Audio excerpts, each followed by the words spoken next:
Hey guys, welcome to another episode of Amber Unfiltered. So today I wanted to talk to you about this fire ass movie. Okay, maybe it's not entirely fire, but there's some parts that are fire, called Jumper. I don't know if you guys watched this movie back in 2008 when it came out. It's one of my favorite movies, even though it's not like entirely the best movie. But before I do that, don't forget to like, comment, and subscribe. Also, if you want to cash out me at AmberUnfilteredShow, that'd be greatly appreciated. So bitch, I'm minding my black ass business, sipping water, being melanated or whatever, being blessed, black, and highly favored, as Charlemagne the God would say, LOL. But I ran some errands and stuff this morning, and then I was like, I don't know why, I just got a sudden urge to want to watch this movie. I was like, bro, I haven't seen it as like an adult. Like, I've watched it a couple times since then, but I was like, to be 30 and watch this movie, and this movie came out when? In 08, so I was probably like 14. I was like, yes. I was like, my lens is going to be so different. I'm going to perceive this and receive this art so different. So I was like, bitch, I'm about to watch this. I think was it on Amazon? I don't know. I just typed it in like the Fire Stick and it came up for like $3 or $4 to rent. I was like, fuck it, I'm about to watch it. So I'm about to read y'all the plot. I didn't know if I was going to do like a review or if I wanted to just touch on some key points. I think I just wanted to touch on some key points. I don't know what the fuck I'm doing, y'all. I'm sorry. I'm all over the goddamn place. So I'm gonna read y'all the plot and then I'm gonna let y'all know like who's in the movie, this, that, and the third. Okay, so the plot says a young man with teleportation abilities suddenly finds himself in the middle of an ancient war between those like him and oh shit, sorry, I lost my train. I was reading and then my mind went squirrel. Sorry, I be wondering if I have ADD sometimes. And they're sworn annihilators. So the cast has Hayden Christensen, Rachel Bilson, Jamie Bell, Samuel L. Jackson, Anna Sophia Robb. She's so fucking cute. Remember her ass from Bridge to Terabithia? She was in like every movie in like the early 2000s. What was the other movie with the dog? Because of Winn-Dixie? Oh, maybe I should watch that too. Max Thieriot, who's fine as hell. Michael Rooker and Diane Lane. So it has a pretty good cast. Oh shit, hold on. I gotta look something else up. Hold on.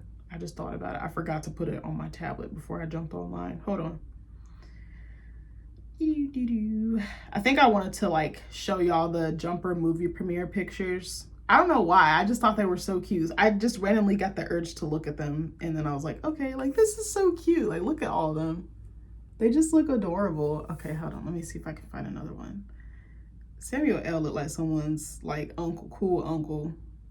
And then remember Rachel Bilson and Hayden Christensen used to date. They were engaged and I think they had a baby together. I think she's like probably like 10 or something like that. But they were so cute. They were like my little, you know how you have like little couples that you like to watch like grow. Why is this picture blurry? Sorry, I was going to show y'all this picture of Samuel L. and Hayden, but it's blurry as hell. Hold on. Where's Anna Sophia Robb? Okay, I was trying to show y'all Anna Sophia Robb. Okay, hold on. I'm gonna show you just a picture of her by herself because I don't see the one that I saw earlier. I don't know. I just got curious. I was like, I wonder what the movie premiere pics look like because I was like, this was probably a smaller budget movie or a smaller movie in general. I don't know if it was indie, but remember her? She was in like everything. She's so cute. She kind of reminded me of like, not exactly, but like Chloe Grace Moretz, or is it? Did I get her name right? I think that's her name. Hold on, let me look. Because she was in everything too. I remember her being in like, yeah, Chloe Grace Moretz. Okay. So yeah, so I don't know. As I watched this, I was like, okay, this isn't as good as I remember. Because I remember I only remembered like the first 25 to 30 minutes. And I was like, bitch, why? And then I watched the rest of it and I was like, oh, bitch, that's why. Because it kind of started falling like, what's the word? It started kind of like plummeting or like nosediving, like the plot, like the writing and like the storytelling just fell apart. And just like the plot it wasn't very cohesive. And it was just like, okay, this is supposed to be an ancient war. And yet I feel like this is like a mini, like, not James Bond. I was going to say Mission Impossible or like a Transformers mission. That's the wrong word, but y'all know what I mean. I was just like, okay. So I have some notes. I'm going to just go through these. They don't make a lick of sense. So just bear with me, y'all. I'm a hot ass mess today.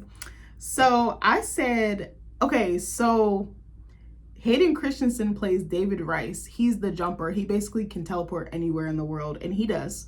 So his mom left him when he was 5, and his dad was like super duper abusive. He would drink, you know, I feel like it was so typical to make his dad abusive and like make him an alcoholic. I was like, I wish they had done a little bit more with that or fleshed it out. We didn't see him being abused, but it was more implied. Like his dad was just like so nasty to him. So I said that David's mom reminded me of Tobias Eaton. Y'all remember 4 from the Divergent series? I said, what is it with white women abandoning their kids in the movies? I said, why is CPS not being called on them? Because if it was a black mama, she would have been arrested. She would have been underneath the jail. That's all I'm saying. She would have had a case filed. I'm sorry. I said, you know, especially when the kid needs them the most, I said it's giving losing Isaiah or Child Protective Services because I have no fucking sense.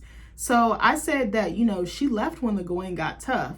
So what makes me compare David to 4 is that both of these guys or both of these boys use their gifts to get them out of harm's way. Because if you remember, 4's dad was beating him like, what the hell? Stanley? I'm sorry, I just heard a noise. It's all quiet. It's like horror movie quiet in my house right now. So yeah, so remember 4's dad was like beating him with a belt like well into his teens. So he basically, when the choosing ceremony came, he defected from abnegation and went to, not Divergent, Dauntless. But he was technically Divergent, but he was hiding it. But he basically did that so he could get away from his dad and like build himself up and be strong. But also something else that was very interesting is that their moms, well, okay, 4's mom faked her death, but she was actually still alive. And I was like, bitch, this is ghetto. And then David's mom was actually a paladin who actually hunted jumpers. Paladins were like a religious group who didn't believe that jumpers should have that ability because it's a God-given right. And I wish they had done more with that in the movie because it didn't feel religious. It felt a little bit like they were playing God by eliminating the jumpers, but I was like, I wish they had just fleshed that out a little bit more and made it a bit more developed. Like it was just missing something. So I don't know. And then they're both very isolated because David doesn't really have any friends. The only friend that he had was Millie, and this was a girl he was in love with since he was 5. And then 4, I don't think 4 had any friends at all, not until he really met Triz, and she became his lover quite quickly. But he didn't have a confidant or anybody that he could trust because he knew that Dauntless was basically corrupted. So yeah, I don't know. I just thought that they were very similar, and I was like, damn, now I kind of want to read that Divergent series again. Those are some of my favorite books. I actually really like the movies, except I love Divergent and Insurgent. I do not like Allegiant. And wasn't there supposed to be a part 2 to Allegiant? What happened with that? I think it just like got tossed to the wayside. Then I think it was supposed to be a series, and then that kind of, I was like, what the hell? Like I would have loved to see that finish out. And I was like, especially because of what happened to Triz at the end of the series. I'm not gonna ruin it for y'all, but anyway. So I have some other notes. They're not really fleshed out for shit. So another note I have is that David's dad was extremely trash.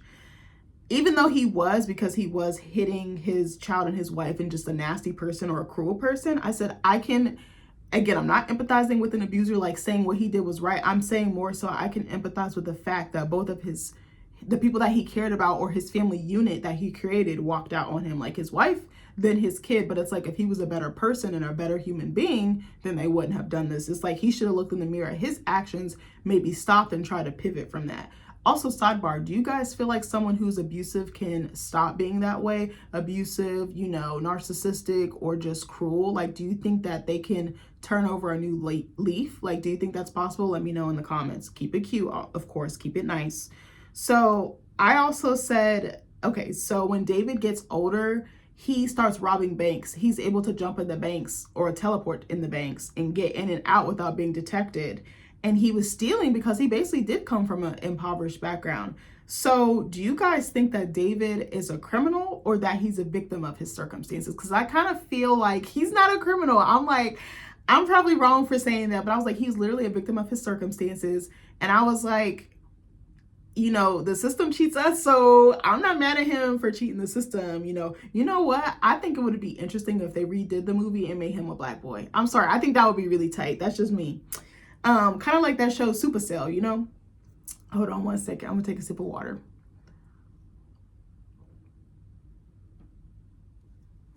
Or a big sip. So, or a big gulp, as 7-Eleven would say. But I don't know. I didn't see anything wrong with him doing that.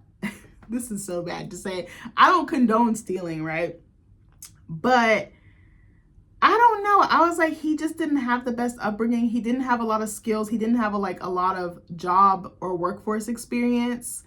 So I'm like, what the fuck else was he supposed to do? But then it was kind of like, I don't know. I guess this is so wrong. Okay, I'm gonna tell you about the one time that I stole, y'all. I'm about to share all the tea with y'all. Okay, so we were struggling financially. It doesn't make it right. I would never do this ever again in life, but we were struggling financially when I was in like my senior year. And for my friends in high school, I would always like bake them a cake or brownies or cupcakes or something. Like I like doing that. And also for the holidays, I would bake like 2 or 3 bags of brownies. So I wanted to make one of my friends a cake. I forgot which one it was. I have 2 in mind, and I'm like, I can't remember if it was either one of them. But I remember I didn't have enough. I was trying to find a job too. I was applying left and right. There were like all these places. There was like a super Walmart by us, a McDonald's, Wendy's, like all those places. And they were within walking distance because I didn't have a car. And I just like wasn't hearing back. I was like doing everything that I was supposed to. And I was like, bro, I'm not having any luck. So I wanted to bake a cake, but I only had like $10 or less. Like I really didn't have that much money. And I was like, shit, I shouldn't be spending this because it's supposed to be for like food, like to get myself something to eat. But I was like, I really want to make a cake. Like I feel bad. And I called one of our friends. It was like a mutual circle of us or a mutual group of us. And I was like, how do you steal this? Because I had found out she was boosting and she talked me through it. My heart was beating so motherfucking fast. I think she told me like over the phone how to steal cake mix. Girl, it was so ghetto. She was like, take the like the Betty Crocker or the Duncan Hines. She was like, get the box, take the mix out of the box, and then just put it in your purse. And I was like, what? I was gonna snitch on my own self at the register because I was like, I don't feel right. And I was scared. And you know, Walmart had like plain clothes, like cops or security guards. One of my dad's friends actually worked there and he had told us, he was like, yeah, I just wear regular clothes so people don't detect me. So I was so terrified. And then I'm like looking at the CCTV, like going around to, she was like, yeah, go to the end of the aisle, kind of hang out at the end so you don't get caught because it's like the camera's going like straight down, but if you kind of hook around the corner, they shouldn't be able to see you. Bro, I was so scared, and I think I stole like a little mini carton of eggs. I was like, I'm never doing this shit again. I felt so bad. I felt so wrong. I was like, I literally violated these people's stores. Like, oh my God, it was a whole hot ass mess. But him stealing money, I was like, why shouldn't he have the life of luxury? Like he was a loner. He didn't have a mom. He really didn't have a dad. He basically raised himself. He was bullied at school, like mercilessly. I was like, what's wrong with skimming a little off the top? Like, I didn't see anything wrong with it. But anyway, so I also said that I feel like love made him stronger because he was such a loner. But then when him and Millie ran into each other again, at the end, he was able to defeat Roland, which is Samuel L. Jackson's character. So he's like a head paladin, like a hunter of the jumpers. He like puts this contraption that like traps the jumper. It's like wires that like shock voltage through them and then like they can kill them basically. You know, there was a scene where he was like strapped into that machine that I just explained, and he was able to basically take an entire building with him and get him and his girlfriend, played by Rachel Bilson, who's called Millie in the movie, out. And I was like, him almost losing her, he was willing to put himself on the line for her, and that love like fueled him. And I thought that that was really powerful. And then it was funny because the first time that he jumped or teleported, he was in the like public library because he was about to drown in the beginning of the movie. I won't explain how he gets there, but he was about to drown like underwater in like a freezing lake, and he somehow jumped himself to the library. So I think that trigger moment, like that fight or flight like scenario, triggered the jumping. That's what I think. I could be wrong. So then also Millie didn't know that he was a jumper. She found out kind of because he was being hunted by Samuel L. Jackson's character Roland. So she still forgives him after he's like lying to her, not telling her stuff, like he's omitting things. He's being very deceitful, and she's just going along with it because she does love him and she has feelings for him. But then she's like, what the fuck do you have me getting into? Like, what are you getting me into? And I said the fact that she forgave him after all this bullshit speaks volumes about her character. Because I was like, it's definitely giving Bella and Edward from Twilight. Because I was like, Edward did some really heinous shit and she just like always forgave him. Like, it didn't matter what this man did to her. He could have put a stake through her heart and she would have been like, okay, I'm gonna still love you. I'm gonna love you from hell. That's it. Speaking of which, have you guys heard about these new Lego sets that are like Twilight inspired? I was looking and I was like, oh, I'm gonna get that one. Remember I told you on my Twilight recap video, I did the breakdown of the part where Bella goes to their house, the Cullens house, for the first time. Bitch, they have one of that scene, and it's like $219.99.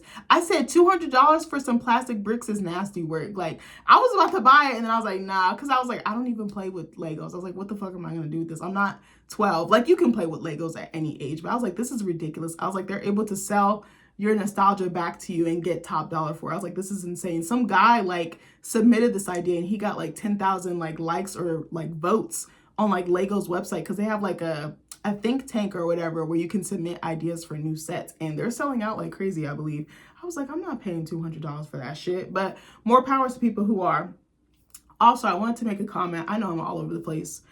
I don't think I'm going to do the Twilight videos anymore. One, because they're time consuming. Two, I'm about to start school. And three, y'all ain't watching them. So I was like, why the fuck am I doing these? I mean, I was doing them for nostalgic purposes, and I thought it was a really cool idea. And plus, Twilight has a huge fan base, and I was like, it would be kind of tight to connect with other fans, but I'm not really hearing shit back. So I was like, fuck it, I'm not doing these anymore. I mean, I might circle back to it, but for right now, I'm not doing them. I was like, I'm just going to pause. I enjoyed actually really watching them and making them, but it does take a lot of time because I have to watch it, you know, in 30-minute increments, and think of pausing every few seconds to like document and take really detailed notes. Then I have to record it. Then I have to edit it. Then I have to export it. Then download that. Then put it in YouTube. That takes like all day, like easily 10 to 12 hours, probably sometimes longer if the software is, you know, not having a fit, or the computer, because, you know, editing and it just like runs up a computer's battery. Like it makes it work 10 times harder, basically.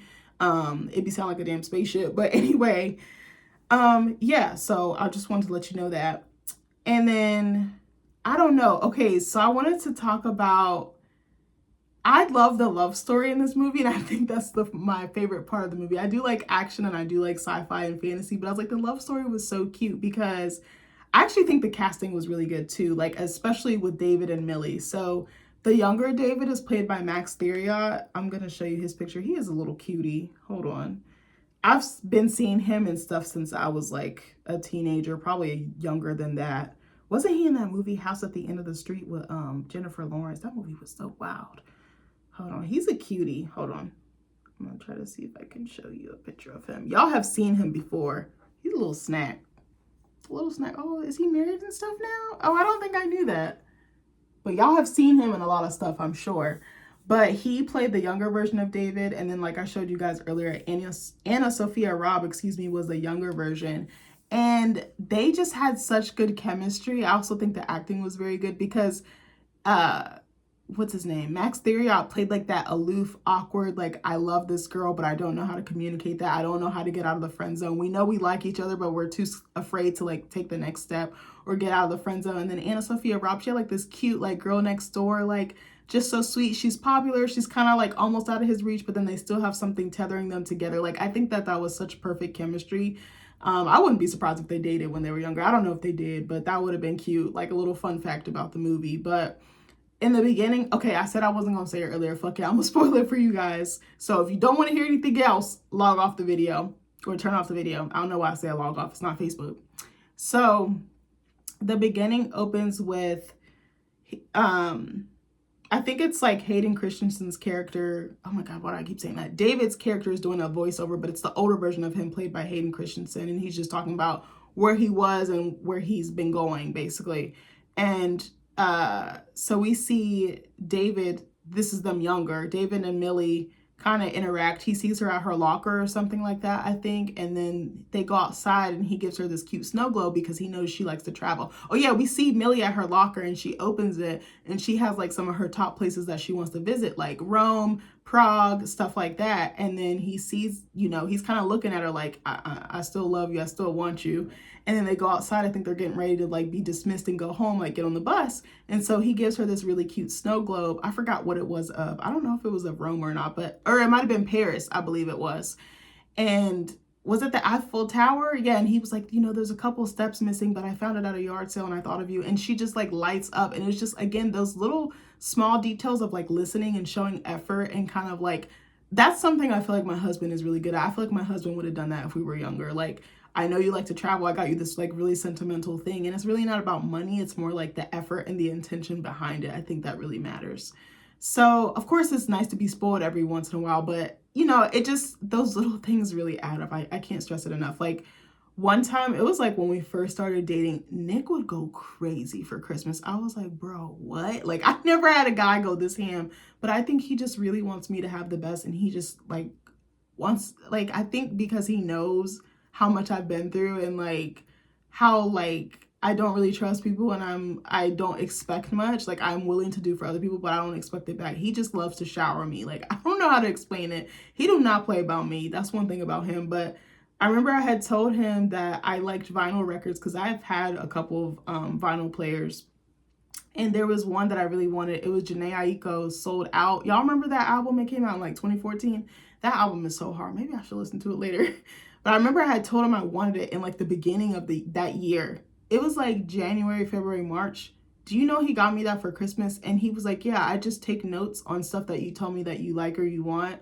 And then he like, I mean, the stuff that he got me, it was like to the T, like not just stuff I wanted, but stuff I needed, but probably wouldn't have gone out of my way to buy myself. And I was just like, damn, his heart is crazy. Like, he cares so much. Like, he's just such a compassionate, like, fundamentally good human being. Like, I like broke down because I was like, damn, I feel so seen. I feel so heard. Like, you really were paying attention. Like, it just touched my heart. Like, one of my friends actually did that recently. Okay, I'm gonna shout her out. Shout out to you, Celia. Sorry, I'm all over the place. I'm supposed to be talking about the movie. Shout out to my friend Celia. She is so fucking fire. She's like the sweetest, nicest, funniest, like smartest person I've ever met.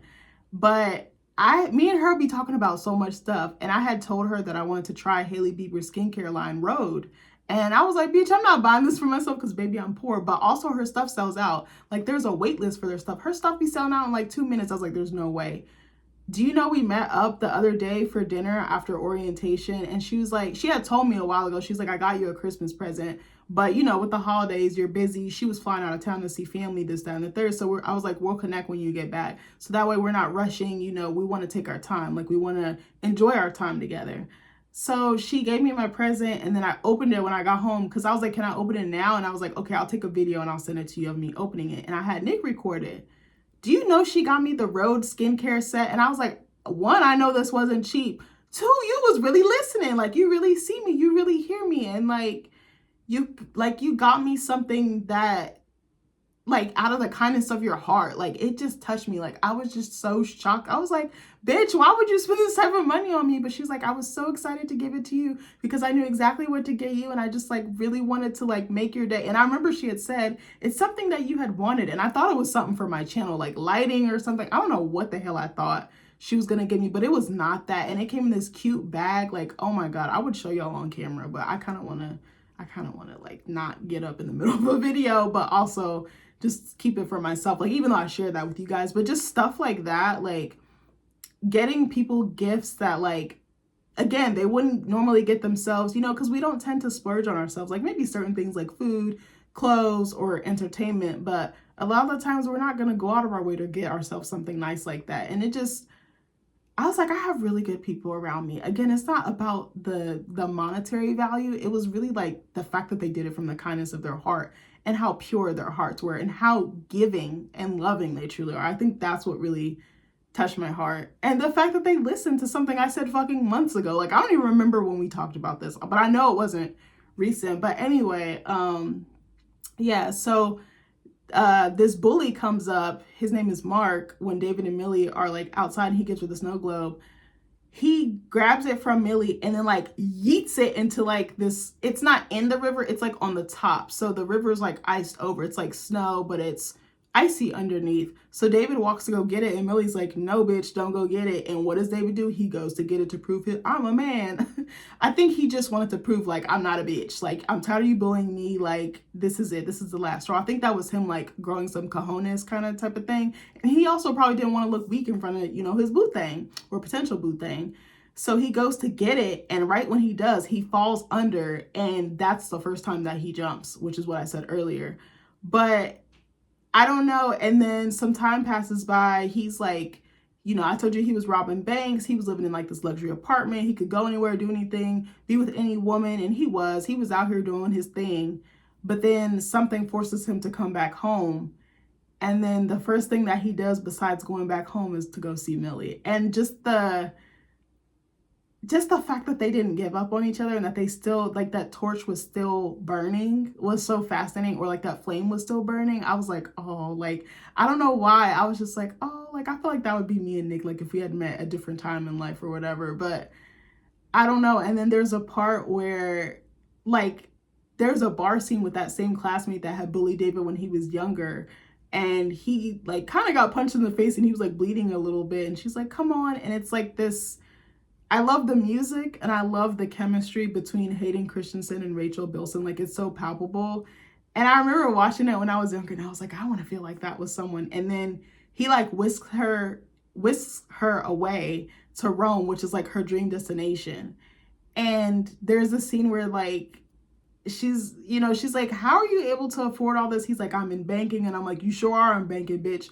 Wells Fargo, Wachovia. Like, I'm like, you robbing all the motherfuckers. But there's a scene where she's like, just don't, like, lie to me. She's like, I don't care what you did, just don't lie. Like, that's my one condition. And he's like, I'm not. But he's still hiding something. But the fact that she still chooses, like, to love him and to give him grace and not be immediately like, okay, well, you're probably doing something you shouldn't be doing to afford this type of lifestyle. And then she's, like, hanging up her clothes, and there's this beautiful song. Oh my God, I love this song. It's one of my favorite songs. It's called Look After You by The Fray. It is so good. It's like basically asking, like, will you be my baby? Like, will you be mine? Like, oh, I love the words. Like, I wish I could sing, because I thought about singing it for you guys, but I can't sing. Okay, I might sing. Okay, I might sing it. I can't sing. Like, okay, the last time that I tried to put audio in a video, I got flagged so fucking fast. Like, it didn't show until after I had already uploaded the video. I was so fucking blown. I was like, I know you lying. Okay, I might sing some of it. Don't laugh at me, guys. I can't sing for shit. Y'all be hearing me sing in the other videos. I be sounding like a cat underwater, for real. Hold on one second. All right, maybe I'll read it. There's certain parts that maybe I'll sing. Okay, so just the poetry and just the feeling and the beat and, like, how it was timed to that scene was just, I was like, I want someone to kiss me in a closet and da-da-da. Like, I'm so stupid. But anyway, because, like, she's hanging up a dress and she can't reach the hanger because she's so short, and then he, like, towers over her, and it's just like this, like, cute romantic, like, and then they, like, make love and they, like, go visit the Coliseum. Like, it was just so cute. I was like, I don't know. I'm so hyped now. So, okay, listen to the lyrics. If I don't say this now, I will surely break as I'm leaving the one I want to take. Forgive the urgency, but hurry up and wait. Oh my God, it's so good. And he's, like, saying my heart has started to separate, like, I'm coming undone because of you. And then, like, the way he sings it, oh my God, I'm like, take me now. And he's like, oh, I don't want to sing it because I can't sing. He's like, oh, be my baby. And he's, like, basically saying, like, I'll look after you, like, you're mine to take care of. And I was like, oh, this is, like, literally how my husband treats me, even though I'd be so mean. Like, because I think I'm just, like, I'm so mean sometimes, because I feel like I always, like, have my guard up, and I'm like, girl, like, get it together. Like, he's your husband. Like, stop it. And then there's this really beautiful scene, or not scene, excuse me. There's this beautiful line. Okay, so he's like, I think Louis Tomlinson is the one he's the lead singer of The Fray, if I'm not mistaken. So he's like, there's another verse that says, there now, steady love, so few come and don't go. Will you, won't you, be the one I'll always know? When I'm losing my control, the city spins around. You're the only one who knows you slow it. It's just so good. And then he's just, like, saying, like, whatever I have, like, it's yours, just, like, take it. And that's very indicative of their relationship. There's enough, like, give and take, and it's so, like, their love never stopped. Like, oh yeah, let me back up too. So remember I told y'all that David fell in the lake when they were younger, like teenagers. She thought he was dead because nobody saw him, because remember I told you he teleported to the library. And then he ran away from home after that. So nobody ever saw him again. He disappeared for, like, 8 fucking years. They were, like, 15, maybe, like, 14, 15, 16. And then he comes back. or no, I'm sorry. So then he goes and leaves the snow globe that he retrieved from the lake on a swing set, and he like throws a rock at her window, but he teleports. So she sees the snow globe on the swing. So she knows he's alive, but she can't prove it. And she's like telling her friends and family, like, well, I think she at least told her mom. And her mom's like, girl, no, he did. Like, so they all thought he was dead, like, because nobody had seen him, and he ran away from home. So then when he comes back, he goes to see Millie's mom, and she's like, what? Like, everyone's like fucking spazzing because they're like, oh my God, he's still alive. Like, we thought like he died like tragically. Like, and his dad was just sitting like wallowing in this grief and had no idea his son was still alive. Like, oh my God, sorry. I know I can't sing, but I just like, if you get a chance, please listen to it. It is such a beautiful song. It's like 4 or 5 minutes long. If YouTube would not flag me, I would have played it and you wouldn't have had to listen to me. Like, I was so nervous to sing that, but you have to sing it because it's so good. But anyway, I'm sorry, I'm getting so animated. But I don't know, it started like after like Rome when they're in the Colosseum. Okay, so they break into the Colosseum because David can jump, but she doesn't know this yet. And there's another jumper there who's been hunting the paladins, played by Jamie Bell. I forget what is his character's name. Hold on, I can tell you in 1 second. His name is Griffin O'Connor. So he's kind of like a rebel jumper who's been hunting these people that have been killing fellow jumpers. So he's there. He's like, you brought your little girlfriend here, and like you're basically flagging them. You're making them start to kill us and hunt us even more because David is just, he balling out of control for real. Like, he going here, he going there. But because he's robbing the bank, it's like tipping them off, and they know it's a jumper, but they just can't prove it. So then while they're in there, because Millie is like in this like little, not like a cellar or something like that. He's on the other side trying to unlock it from the opposite side so he can let her in. 2 paladins come and they have to fight. And Millie's like, I'm hearing noises. I'm hearing construction. Like, but I don't know. It started to kind of go downhill from that point. And then, okay, there's one more, okay, so far that I can think of. There's one more thing that I wanted to talk about as well. I know I'm all over the place. I'm sorry, guys. Just excited. So there is one more component. So like I said, David's mom is a paladin. That's why she left, because she didn't want to have to hunt her own son. So then he goes and confronts her at the end of the movie. And she's like, I gave you a head start. So I said, bitch, she gonna hunt her child. So in my mind, that read as, I have a job to do, family or not, blood or not, child or not. What's that thing from Game of Thrones, bone of my bone, flesh of my flesh? Like, you know what I mean? I don't know if I said it right, but y'all know what Daenerys said to Khal Drogo. You know what I'm trying to say? Like, rib of my rib. I was like, so you're just gonna hunt your child? So I have a question for you guys. Could you knowingly hunt your child? Because I could not. I'd be like, you'd have to kill me, and I would literally help my child escape, paladin or not. Like, I was like, I don't get it. Like, I think they could have done more with like the religious or the, I don't want to say cult, I want to say like the more organized part of it, like it being a group or an entity. Like, I would have loved to see them do more with that. There was a movie that I just thought of, Dune, the Dune with Timothée Chalamet and Zendaya. Like, I feel like how they made like the Ben Gesserit and like he was like being worshipped. Like, I would have loved to see them kind of tie that element into it, because I'm like, the paladins are supposed to be religious, but they just read more as like FBI or CIA or like assassins, like hired assassins, like a Mr. and Mrs. Smith type of thing. So I don't know. I couldn't do it because I would never be able to live with myself. And how do you see your child as like the threat or the enemy or the target? Like, I couldn't do it. I'm such a softie. Like, I would be like, I mean, there was a couple of times, well, no, not just, there was one scene where he got caught by the Roman police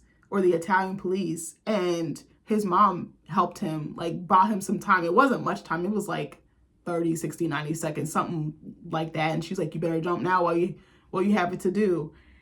And I was like, why did she save him if she was just gonna go hunt him later on? Like, it's implied. I would have loved to see them do a follow-up, like a sequel to this. Like, that just would have been so interesting. Or even if they did it from the point of view of her leaving her child behind. And again, similar to Tobias Eaton /4 in Divergent, his mom literally faked her own death because her husband was so abusive. But I was like, how did you feel comfortable as a mother, as a parent, to leave your child in that abusive situation and not get their affairs in order to get them out of that situation? But I think she probably knew Ford was going to be capable enough to get himself out.